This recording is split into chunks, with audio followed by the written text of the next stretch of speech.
Story 1, The Orchard Stalker. It was a crisp October Saturday, the kind where the air smells like apples and cinnamon. I decided to go apple picking at a small orchard outside my town. It wasn't busy yet, just a few families wandering between the trees. I spent about 20 minutes picking, taking pictures of the colorful leaves, and texting a friend about meeting up later. Then I noticed a guy walking behind me. Nothing unusual. Lots of people were there. But after a while, I realized he wasn't wandering. He was following. Every time I moved to a different row of trees, he was there again, just a few steps back, looking down at his phone like he was checking something. I tried to ignore it at first, thinking maybe he was also just browsing the orchard. But then he started mirroring me exactly. When I picked an apple, he picked one. When I looked at a tree, he stopped and stared at the same tree. I texted my friend to come pick me up early, but my phone suddenly said no signal. I walked to the orchard's entrance, pretending not to notice, and he stayed behind a tree, just watching me.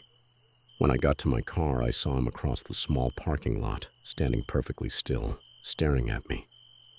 I didn't look back again until I was halfway home. I never saw him again, but every fall when I pass that orchard, I feel like someone's watching from the edge of the trees. Story 2. The Tinder date who wouldn't go away. I met him in early October.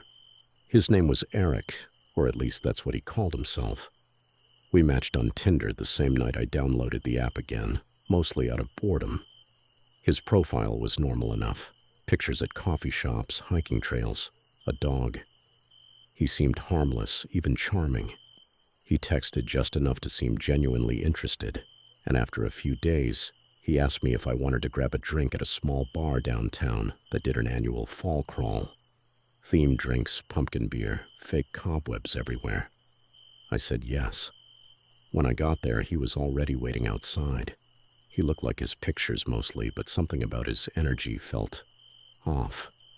He was twitchy, almost too excited to see me. He hugged me right away, tight enough that it made my shoulders tense. The first few minutes went fine. We talked about work, where we were from, the usual small talk. But then slowly he started steering the conversation into weird territory. Stuff like how he didn't believe in coincidences, or how he thought meeting people online was fate manifesting. When I laughed it off, he smiled in a way that didn't reach his eyes. He kept saying things like, "You look better in person," but in this flat monotone way that didn't sound like a compliment. After an hour, I told him I needed to go. He offered to walk me to my car, but I lied and said a friend was picking me up. He stared at me for a few seconds before nodding slowly. When I got home that night, he texted, "Had fun tonight. You seem really special. I don't meet people like you often." I didn't respond. The next morning, I woke up to another text, then another, and another. By noon, there were 7 messages waiting, each one a little stranger. "You must be busy. I can tell you're different from other girls. I hope you don't ghost people. I hate when people do that. I'll see you around soon." That last one made my stomach drop. I finally replied, telling him politely that I didn't feel a connection and wished him well. He didn't answer. A week went by. Then I started noticing things. The first was at work, a small local bakery I'd been at for 2 years. One afternoon while I was frosting cupcakes, I saw a familiar car parked across the street. Silver Honda Civic, tinted windows. It idled there for nearly half an hour. Every time I glanced out, I could see the faint shape of someone sitting in the driver's seat. I told myself it couldn't be him. There were hundreds of Civics in town. But later that night, when I got in my own car to drive home, I saw a notification on my phone. An Instagram message from a new account. No profile picture, no posts, just a single message. "You looked cute in the apron today." I blocked it immediately. The next morning, there were flowers on my doorstep, a small bouquet of dark red roses. No name, no note. Just a small piece of paper with my first name written in lowercase letters. I felt my heart sink. I hadn't told him my address. It wasn't on my profile. I called my best friend and told her everything. She told me to go to the police, but I hesitated. I didn't have proof, just a bad feeling. 2 nights later, I heard footsteps outside my apartment window. Not just passing by, lingering. The gravel in the driveway crunching softly back and forth. I turned off my lights, heart pounding, and stood there in silence. After about a minute, I peeked through the blinds. There was no one there. But the next morning, there was another bouquet. This one had a note. "You shouldn't have lied to me. I just wanted to make sure you got home safe that night. I took it straight to the police.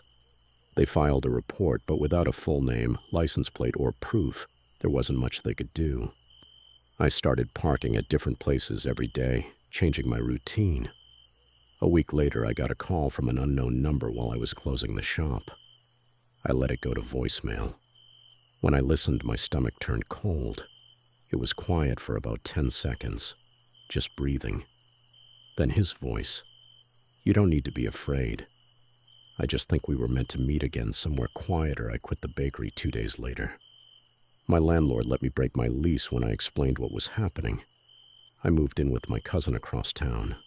For a while, things went quiet.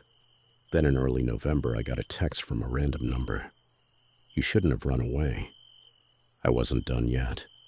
I changed my number that same night. It's been a year now, and I haven't heard from him again. But every time I see a silver Honda in a parking lot or roses at a store counter, my chest tightens a little. I still use dating apps, but I keep my distance. And whenever someone says they don't believe in coincidences, I think of Eric and how he never believed in letting go. Story 3, The Woman by the Hayride. Last October, my family and I went to a farm outside our town that hosted one of those big yearly haunted hayrides. It had everything: food trucks, corn mazes, pumpkin patch, kids running around with glow sticks, the smell of cider and wood smoke. It felt safe, warm, familiar. My parents had dragged me along to do something festive before I left for college. Even though the place was crowded, the area around the hayride trail was almost completely dark. Past the fences, it was just open fields and tall, shadowy trees. When it was finally our turn, we climbed onto the hay wagon. I sat near the edge, my little sister beside me, legs dangling just above the grass. The tractor engine rumbled, and we started moving into the darkness. The first few displays were the usual cheesy stuff: actors in costumes jumping out, fake chainsaws, screaming teenagers. But about halfway through, while people were reacting to a loud scare on the other side of the wagon, I saw something different. Something the actors weren't part of. Standing far out in the field, beyond the glow of the hayride lights, was a woman. She wasn't dressed like the performers. No fake blood or dramatic clothes. She looked like an ordinary older woman. Long gray hair, long coat, hands clasped in front of her. And she was staring right at me. I blinked, but she didn't fade or shift. She slowly raised one arm and waved. A slow, gentle wave. I turned to get my mom's attention, but by the time I looked back, the tractor had turned slightly and the woman was swallowed by the dark again. I brushed it off as a prop, or maybe a staff member keeping watch. But then it happened again. We entered a narrow section where the wagon passed close to the woods. The trees pressed in tightly, branches arching overhead like ribs. Fog machines pumped out low, swirling clouds that hugged the ground. And there, between two birch trees, she stood again, closer this time, close enough that I could see her eyes, dark, wide, unblinking. Her coat shimmered slightly in the moonlight. Same slow wave, directly at me. My throat tightened. I nudged my sister. "Do you see her?" She looked around but shook her head. "What?" I didn't push it. I didn't want to freak her out. As the ride went on, I tried to ignore the feeling that the woman was still out there, watching, following. When the tractor looped back toward the farm, I finally relaxed a little, relieved to see the warm orange lights again. Everyone hopped off laughing, chatting about jump scares, already moving on with their night. But before we walked away, I turned back to the field one last time. The woman was there again, closer than ever, standing just a few feet beyond the fence. Her face pale, eyes locked on mine, and she waved. I didn't say a word the rest of the night. A few days later, I was eating breakfast when my mom came into the kitchen holding an old photo album. She said she'd been talking to my grandmother on the phone that morning, telling her about our hayride trip, and they got onto the topic of family. She opened the album to a page with a black and white photo. A woman with long gray hair, same long coat, same expression. "This was your great-aunt Lydia," she said. "She passed away years before you were born." She loved the fall. Her favorite tradition was the hayrides. She'd go every year. My stomach dropped. The resemblance wasn't just close, it was exact. "That's her," I said quietly, pointing at the picture. "That's the woman I saw on the hayride." My mom frowned. She told me that wasn't possible, that Lydia had been gone for over 30 years, and no one out there would even know what she looked like. She laughed a little, thinking I was messing with her, but I wasn't. I still don't know what I saw that night. Maybe my mind played tricks on me in the dark. Maybe someone out there coincidentally looked exactly like a relative I've never met. Or maybe she wasn't waving to be seen. Maybe she was waving to be remembered. Story 4. The Man in the Walls. We moved in at the end of September. A rental my parents said was a steal considering the size.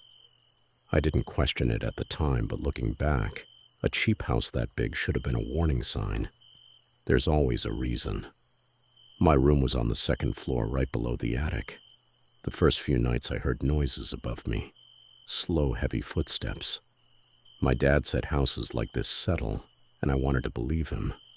But houses don't pause directly over your bed and breathe. The kind of breathing that has weight to it. The kind that tells you someone is up there, listening.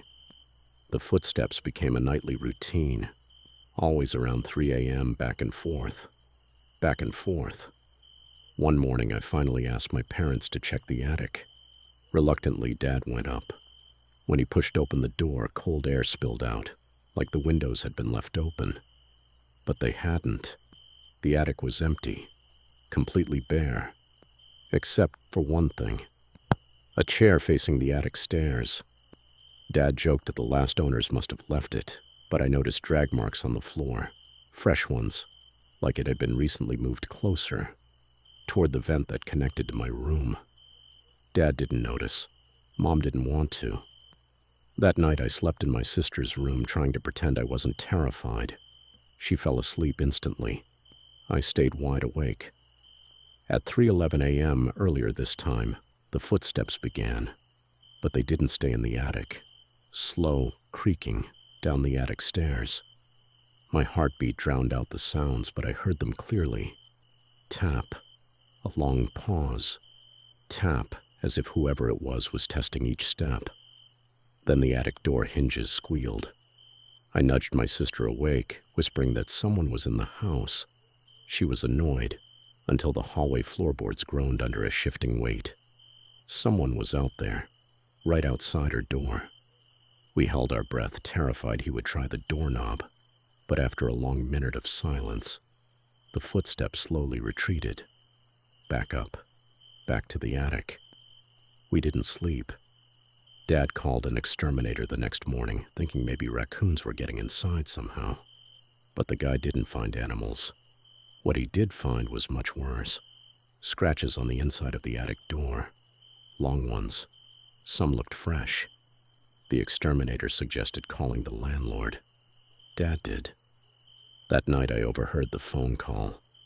"What do you mean the last tenant left suddenly? What do you mean you couldn't reach them afterward? Why wasn't any of that in the lease?" My blood ran cold. At around 3 a.m. again, the footsteps returned. This time faster, frantic almost. Then I heard something new. A second set of footsteps. But these came from the hallway. There was a whisper, a man's voice, low and urgent, and then a thud, like someone fell. I couldn't see through the crack under the door, but I could tell the hallway light was flickering. Shadows twisted under the door frame like someone was dragging something heavy back up the attic stairs. My sister sobbed silently beside me. In the morning, Dad said we were leaving. Immediately. He wouldn't say why, just that we needed to go. Mom was pale, shaking. She kept looking at the ceiling. As we were packing the car, someone knocked on the door. 2 police officers. They'd come to search the attic after a report from the landlord. We waited outside, and then one of the officers called for backup, because in a far corner of the attic behind a sheet of plywood, there was a crawl space. And inside that crawl space they found blankets, empty food containers, dozens of photographs of us, and a phone with recordings of us sleeping. But the worst part, there was a hand-drawn floor plan of the house, and every bedroom had a red mark drawn next to the vent, including my sister's, including mine. Mom burst into tears when they brought out evidence bags. The police told us what they believed. The previous tenant never moved out. He'd been living in the walls and watching the new family who replaced him, and he was still missing. We moved into a hotel that night. I barely slept. Somewhere around 3 a.m., the fire alarm went off in the hallway. I opened the door thinking it was a drill, but the alarm box had wires cut. Someone had done it intentionally. At the far end of the hall, under the flickering exit sign, I saw a man, filthy clothes, thin, eyes wide like he'd been living in darkness too long. He lifted a finger to his lips, slow, purposeful. "Shh," security shouted. He ran into the stairwell. They never found him. Now every night, no matter where we stay, I still wake up around 3 a.m., and I listen, because I'm terrified the footsteps will return.